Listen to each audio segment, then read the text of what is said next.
নমস্কার। অসংখ্য ধন্যবাদ আপনাকে কথা বলার সুযোগ করে দেওয়ার জন্য। তো ভাইজান, সর্বপ্রথমে জানতে চাচ্ছি আপনি কেমন আছেন? হ্যাঁ, খুবই ভালো। যাক, খুবই ভালো আছেন। ভাইজান, আপনার নামটা জানতে পারি? আচ্ছা, আমার নাম শিরীষ চন্দ্র বর্মন। জি জি, শিরীষ চন্দ্র বর্মন। চিরিশ ক্রস চন্দ্র বর্মন। চন্দ্র বর্মন। সুন্দর একটি নাম আপনার, চমৎকার একটি নাম আপনার। তবে একটি কথা ভাইজান, সেটা হচ্ছে যে আপনার নাম শুনে এবং আপনাকে সামনাসামনি দেখে যারা বোঝা যাচ্ছে আপনি প্রচণ্ড একটি সাহসী মানুষ। এটা কিন্তু ভাইজান আসলে আপনাকে দেখে বোঝা যাচ্ছে।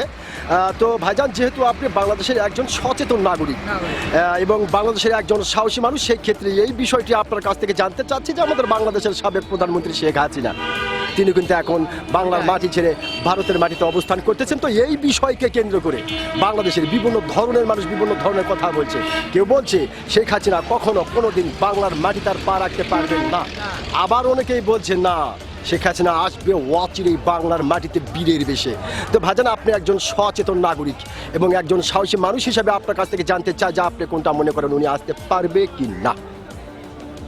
আমরা তো ওইভাবে আর কি না এখন ওনার এখন হাত কি কেমন তা তো আর বলতে পারবো না। জি জি জি, এখন আসতেও পারে নাও পারে, যেমন পারে।